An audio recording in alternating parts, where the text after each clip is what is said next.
Hello, मी वर्षा. आजच्या एका नवीन व्हिडिओमध्ये तुमचं स्वागत करते. तर आज आपण बनवणार आहोत मुळ्याच्या शेंगाची भाजी. तर खूप जणांना आवडत पण नसेल मुळ्याच्या शेंगा आणि काही जण आवडीने पण खातात. खायला चांगलं असतं ते. आणि मुळ्याच्या शेंगाची आज आपण भाजी करायची. काही जास्त वेगळी नसते. आपण गवारीची भाजी कशी बनवतो तशीच ही भाजी बनवतात. तर ह्याला पहिल्यांदा निवडून घेतले बघा, बारीक बारीक गवारीसारखंच निवडून घेतलंय. आणि त्यानंतर आपण छान ह्याला भाजून घ्यायचं. जसं गवारी करायच्या अगोदर आपण भाजून घेतो ना, त्या पद्धतीने तेल टाकून छान असं मस्त भाजून घ्यायचं त्याला. आणि मऊ पडते भाजल्यानंतर ही भाजी. त्यानंतर फोडणी द्यायची. तर पहिल्यांदा मी बघा कढई ठेवली आहे मी गॅसवरती आणि त्याच्यामध्ये टाकले मुळ्याच्या शेंगा या आणि त्याला निवडून त्याला स्वच्छ धुवून घेतलंय आणि मगच हे भाजायला मी टाकले. धुवून घ्या आठवणीने, ते सांगायचं विसरले मी. धुवून घेऊन मग मी टाकले हे. आता छान आता भाजून घेऊया. इथे बघा मस्त असं गवारीसारखं बघा मुळ्याच्या शेंगा मी भाजून घेतलेत, कारण त्याला जरासं स्मेल असते त्या शेंगांना. तर त्यासाठी छान असं भाजून घ्यायची, म्हणजे त्याची स्मेल खाताना पण चांगलं लागतं आणि स्मेल पण जरा कमी होते. तर छान असं, आणि कच्च्या पण खातात कोण कोण जेवणाबरोबर. त्या पण खाल्लेल्या चांगल्या वाटतात, पण भाजी पण करून तुम्ही खाऊ शकता. तर बघा छान असं भाजले गेले. तर आपण हे प्लेटमध्ये काढून घेते मी आणि आपण फोडणी देऊया. तर बघा मी शेंगा प्लेटमध्ये काढून घेतलेत आणि ज्या कढईमध्ये मी शेंगा भाजल्या होत्या त्याच्यामध्येच आता भाजी करणार आहे. त्यासाठी अगोदर मी तेल टाकतो. तेल कमी जास्त तुम्ही किती खाता त्यानुसार टाका. मी तेल आणि तिखट मी सांगत नाही किती टाकते, कारण की प्रत्येकाच्या घरात कमी जास्त खातात तेल. कोणाला जास्त असतं, कोण कमी खातं. तिखट पण कोण कमी खातं, कोण जास्त खातं, असं असतं. तर त्यानुसार तुम्ही टाका. कुठलंही जेवण करताना, काही बनवताना तुमच्या घरात कसं कमी जास्त खातात त्यानुसार टाका. आता तेल तापले बघा. आता त्यामध्ये आपण कांदा घालूया. हा कांदा मी अर्धा घेतला आहे, म्हणजे हा मी 2 कांदे मोठ्या साईजचे कापून घेतलेत. तर थोडासा मी भाजी पण करणार आहे त्याच्यासाठी ठेवला आहे आणि बाकीचा मी मुळ्याच्या शेंगाच्या भाजीला घातला आहे. आता छान असा कांदा परतून घेऊया. फक्त सॉफ्ट होईपर्यंत, याला काही ब्राऊन करायची गरज नाही आहे. सॉफ्ट झाला की लगेच आपण त्याच्यामध्ये टमॅटो घालणार आहे. बघू शकताय कांदा छान भाजला गेला आहे आपला, दिसते, कारण की तेल पण जास्त तापलं आहे. त्यामुळे कांदा छान केलाय, भाजला गेलाय. आता त्याच्यानंतर आपण त्याच्यामध्ये टमॅटो टाकून घेऊया.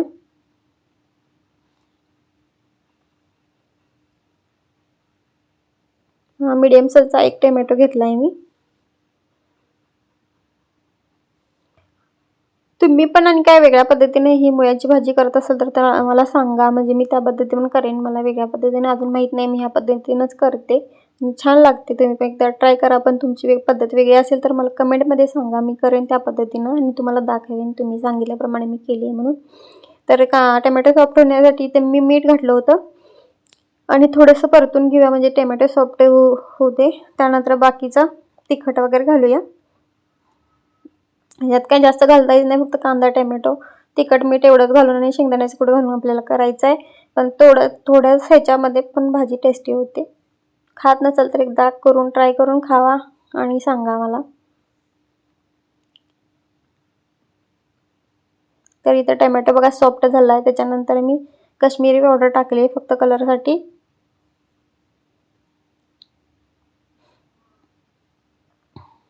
त्यानंतर घरची चटणी टाकली, तिखट आहे ती. तुम्ही तुमच्या घरी काय तिखट कसं खाता त्यानुसार तुमची चटणी टाका.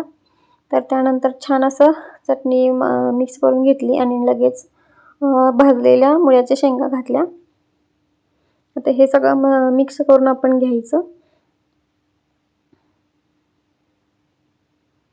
ते बघा छान असं कांदा टमॅटोमध्ये मिक्स करून घेऊया. त्याच्यामध्ये चटणी पण टाकली, तिखट टाकले, हळद, मीठ टाकलं होतं, त्यानुसार तुम्ही पण टाका. आता ह्याच्यामध्ये आपल्याला शेंगदाण्याचं कूट टाकायचं आहे. गॅस मी मिडियम ठेवला आहे.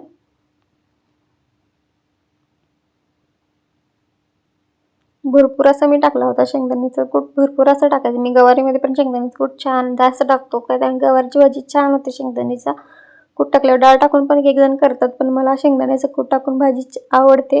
कधी तर मी पण करत असते डाळ टाकून. त्यानंतर बघा मिक्स सगळं करून घेतलंय मी. त्यानंतर आपल्याला त्याच्यात पाणी घालायचं आहे. मी थोडं घातलं, आणखीन पाणी घालायचं जेणेकरून भाजी शिजेल एवढं.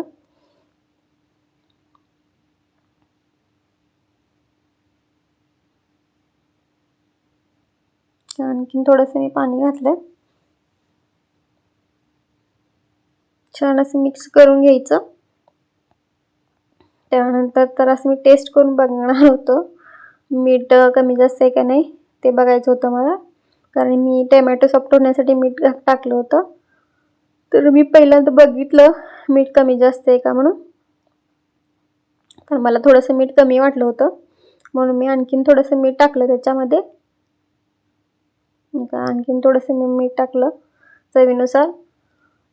त्यानंतर गॅस फास्ट केलाय, कारण उकळी फुटल्यानंतर मी गॅस बारीक करून ते शिजायला ठेवणार होते.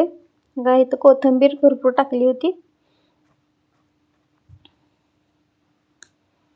ते कोथिंबीर टाकल्यानंतर छान असं मिक्स करून घ्यायचं, म्हणजे मीठ पण टाकलं होतं ते पण मिक्स होऊन जाते आणि कोथिंबीर पण. त्यानंतर ह्याला मी झाकण लावून मस्त असं शिजवून घेणार. शिजल्यानंतर मी तुम्हाला दाखवेन की मस्त अशी आपली मुळ्याच्या शेंगाची भाजी कशी झाली दाखवते. तर मी झाकण लावून शिजायला ठेवलं आहे. तर इथं झाले आहे आपलं भाजी शिजून. मध्ये एक दोनदा मी बघितलं होतं खाली करपाई नको म्हणून. तर आता तुम्हाला उघडून दाखवते. गॅस बारीकच आहे, बघू शकताय तुम्ही. बघू शकताय कलर पण किती छान आलाय भाजीला, आणि मस्त अशी आपली टेस्टी मुळ्याची भाजी तयार झाली आहे. तुम्ही नक्की अशा पद्धतीने भाजी ट्राय करा आणि मला कमेंट करून सांगा की भाजी कशी झाली होती. छानच झाली होती भाजी, आणि तुम्ही पण करा, छानच होणार. जास्त साहित्य नाही आहे, लगेच होणारी ही भाजी आहे झटपट. त्यामुळे करून बघा, आणि खायला पण चांगली असते. तर आजचा हा व्हिडिओ आवडला असेल तर लाईक, शेअर, सबस्क्राईब आणि कमेंट करायला विसरू नका. आणि चॅनेलला मग प्लीज सबस्क्राईब केला नसाल तर सबस्क्राईब करून घ्या पहिला, आणि सपोर्ट करा. बाय, धन्यवाद.